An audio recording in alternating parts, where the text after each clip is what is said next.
Hey everyone. So Hi. before we get too exhausted for the night, we wanted to talk about something. We were bad. I don't think we were that bad, but, you know. I've been a very naughty girl.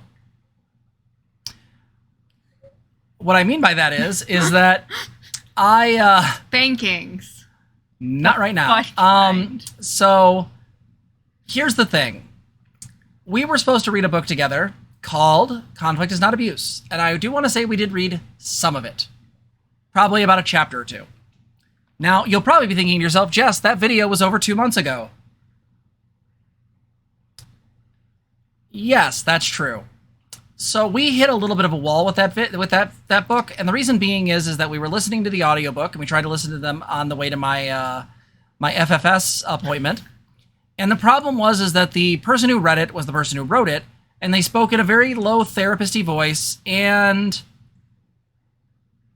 The audiobook we wanted to almost fall fucking asleep. The audiobook is a little rough, especially when you got car rumbly noises in there. You can barely hear her. She's slow as shit at talking. Just be aware. So we kind of hit a wall with this, so we've been reading something else. And so what we're going to say is... Before we even had this book going, we had this other book going, okay? Whipping Girl by Julia Serrano. Yes. So... Yeah, so in the car, when we're actually going out of the house on occasion... Those days are rare. We have been listening to Julia Serrano's book, Whipping Girl, which is fucking amazing. Absolutely. If you are better with audiobooks, get the audiobook. She's great. Just speed her up to like 1.25. No, she's super fucking good. The reader for that book, I don't know if it's... It's her. It's actively her. That one is her? Oh god, I didn't really... That's really cool. I thought this was somebody else. That's even... No, we do need to talk about good. therapist voice Niana. It needs to die in a fire. Content warnings, and just getting into this conversation, Whipping Girl does deal with trans issues, transphobia, gatekeeping, all of that, anywhere in that painful topic part. No, she talks about this stuff, okay? Facial feminization, Sophia, but I also like your version. For fuck's sakes, yes. So here's the thing. We'll talk about this both from each of our perspectives, but here's the thing. We still want to read Conflict is Not Abuse. We're still interested in that discussion, and we still want to do that. So I highly recommend getting it either on audiobook or reading it. We are going to go through it, and I do want people to take notes because I do want to have that discussion. However...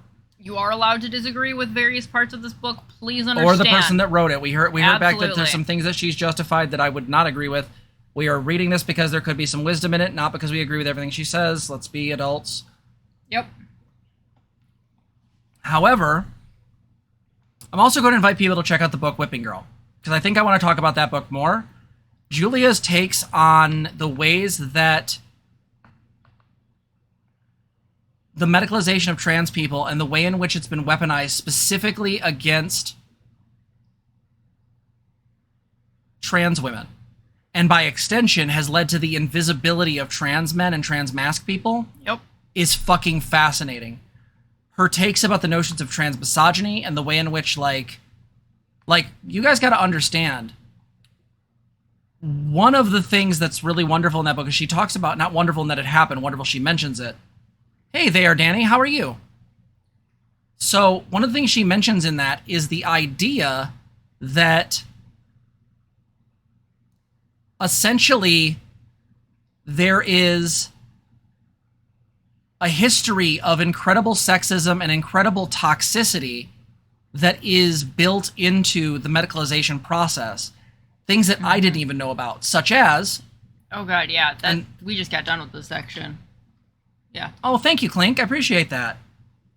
So, they said we were beautiful. Aww. Yeah.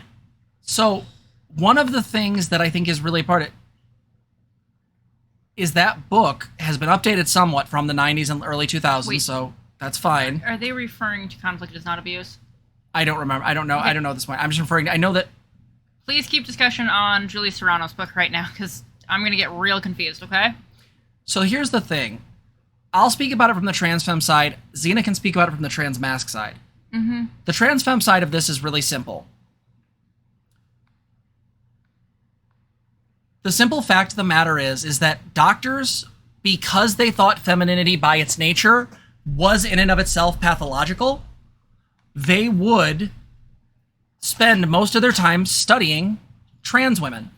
This is also why you get idiots like Blanchard, who make entire theories that, despite have nothing in regards to, like, nothing in regards to data to support their evidence, they will go through and make these prescriptions or these descriptions of trans women that just don't work for us. The homosexual, transsexual, autogynephilia, these don't work. Clink, she, her, fey, femme, am, or they, them. So what I think is really important to recognize here is there was so much sexism built into the system, is that the gatekeepers would keep us from gaining things like hormones or SRS or other stuff like that because they didn't find the woman attractive. Oh, that super happened, yeah. Trans women would find themselves going in, and if they didn't dress hyper femme, guess what? They didn't get hormones or they didn't get help. Well, then this turned into, right, you couldn't be, you had to be just femme enough, not enough, and you weren't seen as a woman, but too much, and you were thought to be gaming the system, which, you know, you kind of had to play the game, but still, it's pretty shitty that you had to get that exact right and hope your person was on it with you. Mm-hmm. Yeah. Yeah, and so the problem is that there is incredible toxicity built into that previous system. And one of the things that's really important to recognize about this is that because they were viewing femininity in AMAP people as being aberrant, they focused on that. They never even thought to consider what was going on with transmasc people, because in their minds, they believed that wanting to be masculine was somehow, that made more psychological sense to them. That was somehow more okay. Right? And this is the issue. This is the thing that I think is really important as a community that we need to understand is we have, as of right now, I'm just going to count the roles, as of right now, the highest number of pronouns we have in here, because we look, the highest number of pronouns, not counting the additional people of any all, which is another 26, 122 people in our server are trans, femme, or femme adjacent, or they, them, and maybe still femme adjacent. So we have to understand this from a certain perspective. Understanding these things and how they affect trans femme people is probably direly needed for our server, because we can understand, one, how trans women have been incredibly treated in the most horrific ways, but also the ways in which, because of medicalization, we have the binary, which is probably the system that people like Blair White and Buck Angel are still indoctrinated under and incredibly toxically engaged in. So this is this kind of comes into what I've been noticing too. Yeah, we can talk about enemies together, but go with the transmask stuff. I keep wondering, like, why wasn't it was Buck Angel and a few others, like, signed a document not too long ago, like, the transes have gone too far. Help fill in the words here. They were raging against, like, trans women and taking, like, what was that take? If I remember correctly, they had put out a letter, and it was a number of trans men that were basically saying, we don't stand with trans women and the shit that they're doing. And it was basically just throwing us under the fucking bus. Yeah. I have to look up the specifics because this was like a month ago, but again, it was normal Buck Angel shit. But I'm always, the question that I ask is, how did we get here? And no, this is kind of filling in some of that stuff with just how much that gatekeeping actually, like, fucked people, and created even more and more toxic systems that I think a lot of trans people in the community still, or people who, you know, haven't quite figured everything out yet too, I think these toxic gatekeeping ideas absolutely still follow us. They can absolutely be present in our communities. I was talking with another friend who was in a community that was very, very restrictive, didn't give any room for, like, trans men to exist. By the way, Ira Bones, thank you so much for boosting our server. We really appreciate it. Thank you. That's super neat. To answer the question on who Buck Angel is a porn star who is a trans man who transitioned back in, I think, the 90s or 80s His moniker was the man with a pussy, and if I remember correctly, he's done a lot of early trans activism, a lot of stuff that was really helpful to early binary trans people.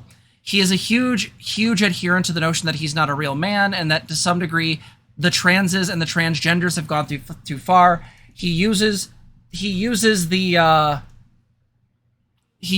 terminology that he is a what is it? He is a transsexual, similar to the offensive T slur. If you want to know more about him, watch Natalie's canceling video, because it explains how she got fucked by the situation. But the point still stands that, again, when we have others in our groups turn against us, we have to ask questions why. You were going to say more about that. Oh yeah, so why? And the thing that I'm coming to is that I think a lot of the gatekeeping, especially from the medical community, has created a lot of trauma that all of us kind of have to deal with. And that trauma absolutely gets passed, from one generation to the next of us, right? And I think we are absolutely still dealing with those things. And I think this book is giving me a lot of the tools to actually understand how that process is working. I think it's very easy. As trans, I've definitely run into people with a lot of who say really weird things about trans, even though that they are trans. Some yikesy motherfucking takes. Yeah, and this has happened, since I have gotten involved with LGBT communities. Okay, it is real rough to see people slinging around trauma, and this was something that was very true when I was dealing, in the college club that I was part of, and also running. That was really rough to deal with. So, well, and I guess I want to add to that is to say that in some ways, one of the things I think we have to be very careful of is, in no way are we justifying people like Blair or Calvin's or Buck's or any of these assholes' behavior, but I think it's really important to recognize that there is a trauma element there. And the problem is that that trauma element has, by its nature, I think, led people to these double down positions. That we talked about this before with tokenism, the desire for some cis scraps to get some sort of acceptance, which doesn't really lead anywhere useful. But I understand why that was, because at least back in Buck's time, that was the system. Yeah, and I'm going to say it really quickly. Queer is not a slur. Fight me. I'm just started. Okay, yeah. I'm just going to start shit with people. But yeah, this is the thing is that, like, from my perspective, it's really weird that someone like Buck has probably not suffered the same levels of pushback that a trans woman has, and yet believes that we have gone too far, or that in some ways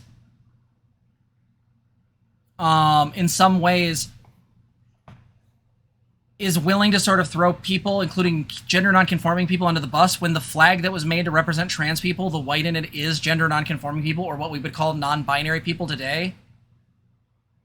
Yep. So, like, this is my concern, is I'm not trying to justify anything. Q can also mean questioning, but it can be either, Clink. My concern here is this. I want this video to be something we read because I think we need to be able to use this information to push back. We need to understand very clearly that one of the reasons why things are the way they are is not just because of the stuff Lindsay Ellis talked about in her video about trans women in the media.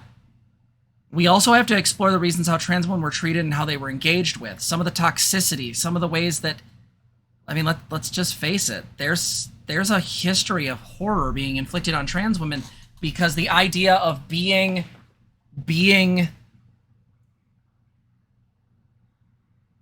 the idea of wanting to be feminine or identifying as feminine is seen as aberrant. Because why would anyone want that? Well, and think about the inherent sexism built in that. And then just the largely ignoring, like, trans men and those identities entirely, right? No, Jess and I are great examples of that dichotomy. Oh, God. Now, Emily, I will say to this is I don't want to come down super hard on medicalization because I do think there are advances we make, and I think there are terminologies we use. The fact that groups like the APA and the AMA do support us and do support our identities is huge. So I don't want to in any way erase the past and the horrors that were inflicted. I also don't want to ignore the fact that the data is on our side. Medicalization, I think, can be a very broad term. So I agree with you. Also, I just want to keep that in mind.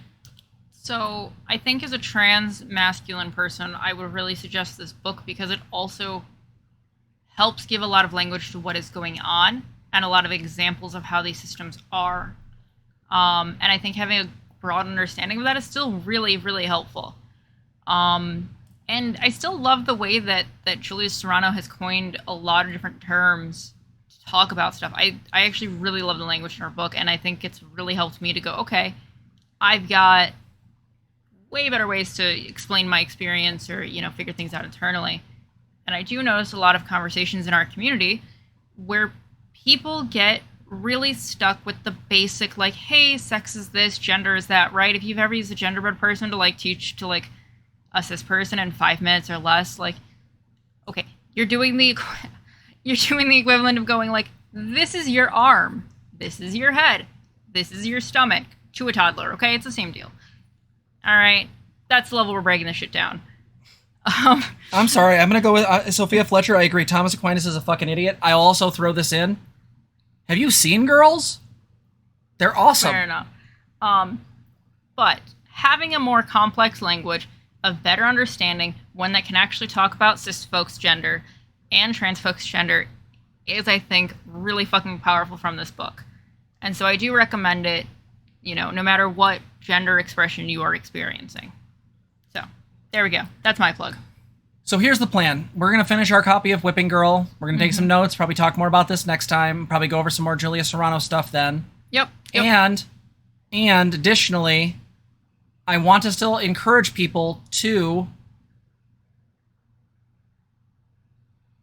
I do want to consider also looking at coming back to conflict and abuse. I still want to push people to do that, and we're going to try to push ourselves to do it as well. So that's, I think, our overall point. We're going to end things on this one, so we will see you in the next video. Yeah. Hey, everybody. Thank you so much for watching. If you like this video, please like, comment, and subscribe. You can also ring the bell if you want to be notified of our videos. If you want to help the channel, you can donate at streamlabs.com/transgirltherapist/tip. You also can become a patron at patreon.com/transgirltherapist. For as low as $3, you can support our channel. Thanks for watching.